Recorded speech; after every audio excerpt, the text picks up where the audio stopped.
कंकाल का रहस्य। चौरा गांव के खेतों में इन दिनों खुदाई का काम चल रहा था। असल में इसी गांव से होकर एक अच्छी सड़क गुजरनी थी, इसलिए यहाँ खुदाई शुरू की गई थी। अचानक एक दिन खुदाई करने वाली मशीन से कुछ टकराता है। बाद में जब खोजबीन की जाती है तो वहां से 2 कंकाल मिलते हैं। पुलिस गांव के लोगों से पूछताछ शुरू करती है। आप लोगों को क्या लगता है ये किसके कंकाल हो सकते हैं?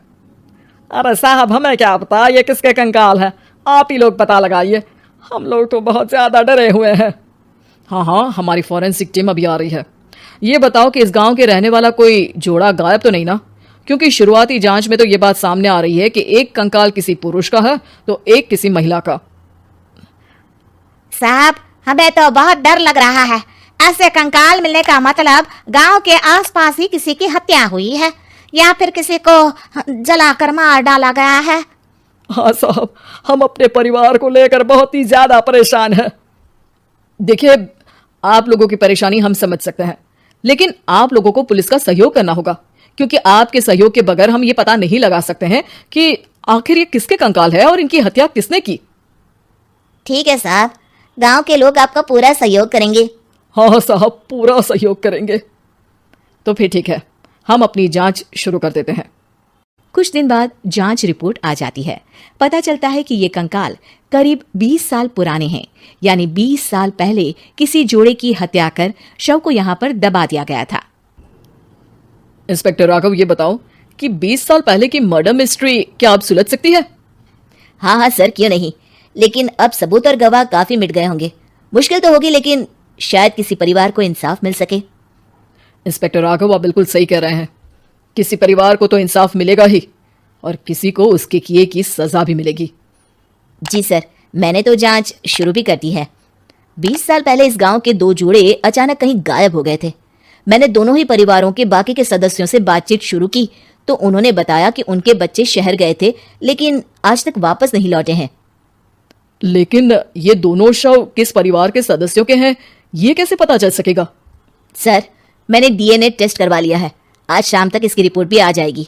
अच्छा, ठीक है। उसी शाम को सर, डीएनए रिपोर्ट के मुताबिक ये दोनों ही लाशें चौरा गांव के रहने वाले प्रधान सुल्तान सिंह के बेटे और बहू की है। लेकिन इनकी हत्याएं किसने की है, ये कैसे पता लगेगा? इसी का तो पता लगाने की कोशिश में जुटा हूं सर। आज सुल्तान सिंह से मिलने भी जा रहा हूं। मेरा बेटा और बहू तो मेरे लिए सिर्फ यादों में ही रह गए थे। हमें उनकी लाशें तक नहीं मिल सकी थी। आज 20 साल बाद उनके कंकाल मिले हैं। मैं अब किसके लिए जीऊं?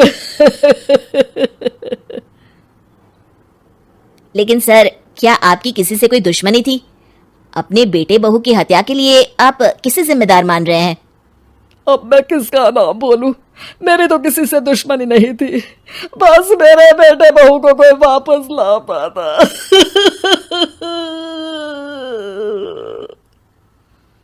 इसके बाद सुल्तान सिंह फूट फूट कर रोना शुरू कर देते हैं।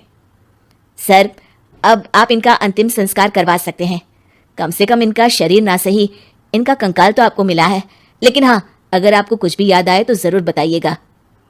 मेरी तो बेटा अब उम्र हो गई है, लेकिन मेरे बेटे और बहू के हत्यारों का जरूर पता लगाइएगा, क्योंकि जब तक हत्यारे पकड़े नहीं जाएंगे मेरा मन नहीं मानेगा। सर, हमारी पूरी कोशिश रहेगी हत्यारे को पकड़ने की। लेकिन एक बात बताइए, उस वक्त आपको किस पर शक गया था? उस वक्त मेरे एक ड्राइवर को पकड़ा गया था, लेकिन सबूतों के अभाव में उसे छोड़ दिया गया था। अच्छा, और ड्राइवर पर कैसे शक हुआ था? क्योंकि उस दिन ड्राइवर छुट्टी पर था। उस समय लेकिन लाश क्यों नहीं मिल सकी थी?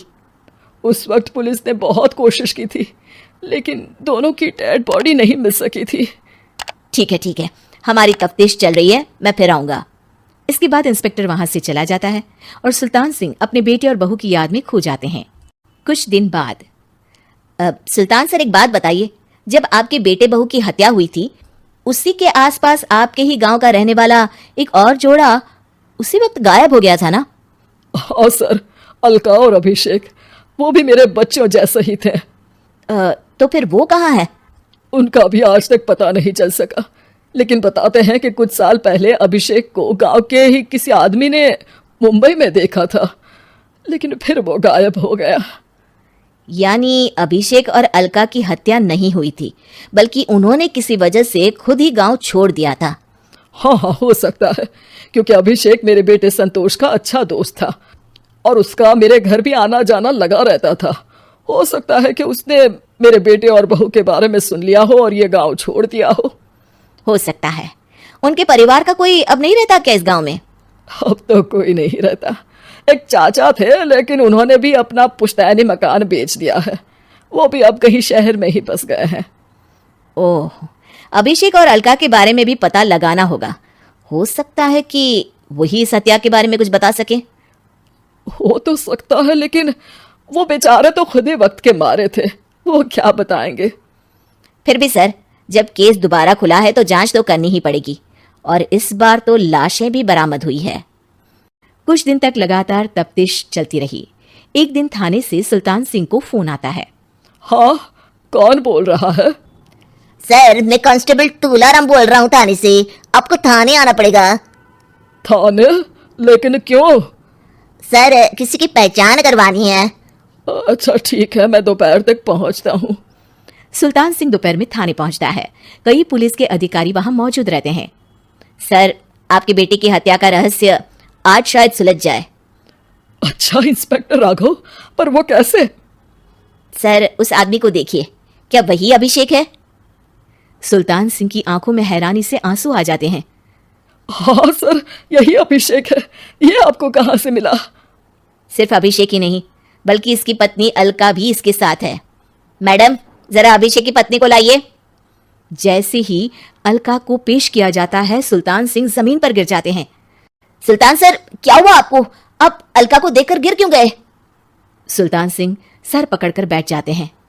ये अलका नहीं, बल्कि ये तो मेरी बहू रितु है। पूरा थाना एक दूसरे का मुंह देखने लगता है। क्या? इसके बाद हर किसी को दो कंकाल और हत्या का रहस्य समझ में आ गया। अभिषेक और रितु ने मिलकर संतोष और अलका की हत्या की थी और लाश को जमीन के नीचे दबा दिया था।